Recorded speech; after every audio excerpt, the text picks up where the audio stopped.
Welcome back to Mac Music Review. In this video, we're going to be checking out the last modern MercyMe album, the last MercyMe album of the 2010s. They had 4 albums in the 2010s.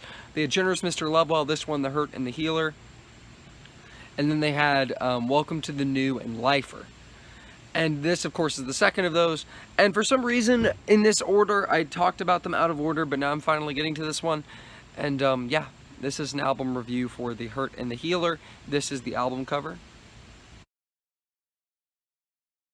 The Hurt and the Healer, once again, kind of like the Generous Mr. Lovewell, feels very outside of the world of Christian contemporary music.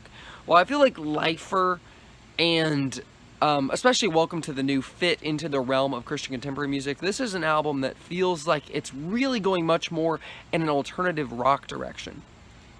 And by alternative rock, I mean, you know, like, kind of like pop rock, kind of, not like hardcore rock, but it really does sound like, a lot of this does sound like alternative rock music, and this is, like Welcome to the New, a fairly upbeat, energetic, rocking record, besides a couple tracks. But, I mean, yeah, I think most of the tracks on this thing are kind of more in that upbeat area, the more fast-paced, energetic kind of vibe. But yeah, it feels very outside. Even the hits on this thing don't feel like a lot of other Christian contemporary music, besides one of them. But even then, it doesn't feel that much like Christian contemporary music. So it's a pretty unique album, I would say, in that it sounds so much like an alternative rock record in most of the songs on this album, that is. This thing kicks off with You Know Better. I don't have a lot of stuff to say about this song. It, as all MercyMe openers are, is a very upbeat, fun, energetic, good song. It's really good. I mean, it just sounds really good, makes you feel really good. You Don't Care at All rocks even harder. I mean, like the guitar on this song, the drums, you're just like, Kind of sounds like a Newsboys song, like a really good Newsboys song, but I'm not going to discredit it for that because it's really good. It sounds really, really good. And then the title track on this thing, The Hurt and the Healer, is probably my all-time favorite MercyMe song. Even more so than I Can Only Imagine, because this song is so emotionally powerful. And it's also really nostalgic for me. Growing up listening to Christian contemporary music radio, I heard this song a lot, and man, it is a powerful song. I mean, it gets me every single time. It's so passionate, but it's so well written. The music is fantastic. It is just a powerful, amazing song. To Whom It May Concern is another fantastic song. I mean, fantastic. This is like the second best song on the album. And it's so good. It feels a lot like Crazy Enough to me, and that it just sounds so unique. It's not as unique as Crazy Enough. It's not as weird as Crazy Enough, not as surprising. But it's so good. This song musically just sounds fantastic. Like, not even talking about the lyrics. The lyrics on this are very good. But just the music alone is fantastic. It's so, so good. And then the next song on here, You Are I Am, is the other hit on this album.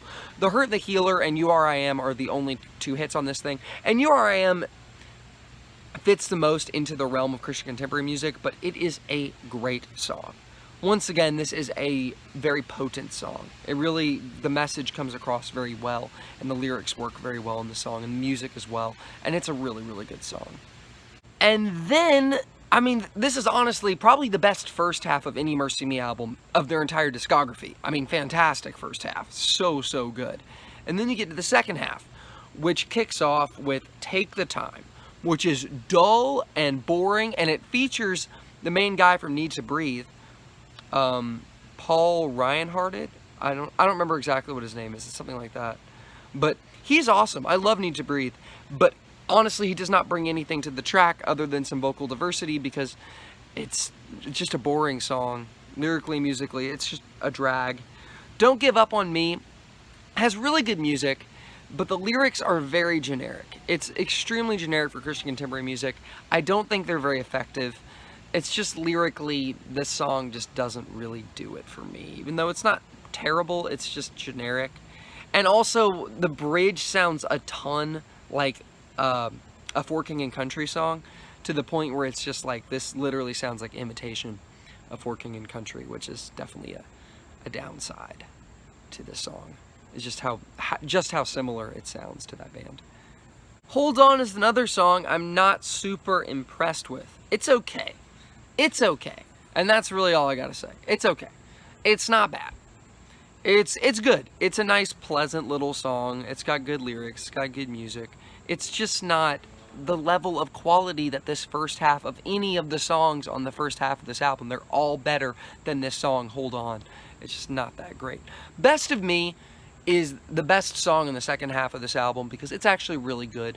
It's got really good music, really good lyrics, and it just really stands out in the track list, especially among all these other songs that are less good. And then, dude, this final track, The First Time, is really kind of lame. Like, it's better than Take the Time, but The First Time kind of feels like a pop ballad, like almost a pop love song, which is just disappointing. It's just such a disappointing closer on this thing. It's, once again, a slower track, but it doesn't feel emotional like the really good slow tracks on this album, like The Hurt and the Healer and You Are I Am. It just feels kind of dry and kind of boring and dull, and it's just not a very good song. Even with the slightly disappointing second half of this the slightly disappointing second half of this album, it's not bad. This is honestly a very, very good album. The first half of this album is so stinking strong, and even the second half isn't terrible. I really don't care for the song Take the Time at all, but Don't Give Up on Me really does have very good production. Hold On is a good song. Best of Me is really good, and then I don't care for The First Time at all, really. But yeah, there's a few misses on this album, but a lot of hits, a very, very strong first half, some really good lyrics, some really, really good production. This album makes me feel like if MercyMe really just wanted to go off in its own direction as an alternative rock band, I would love it if they tried to make another album that sounded like this. But then again, the ballads on this thing, some of the ballads on this thing are amazing, so good. So they're doing alternative music and they're doing these ballads, and the ballads just are epic. They're amazing.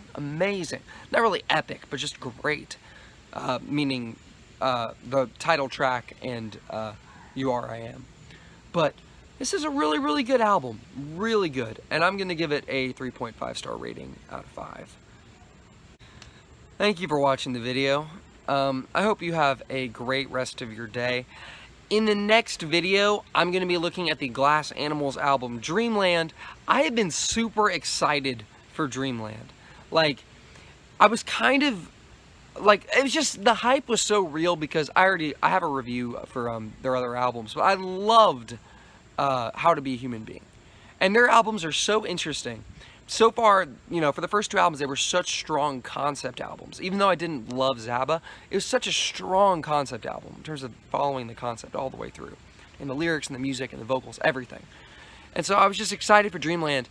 And then it turned out to be not conceptual at all. They're definitely their least cohesive album by a long shot. And we'll get into that. I'll save it for the video, for the review. But look forward to that if you're a Glass Animals fan. Yeah. Have a great rest of your day.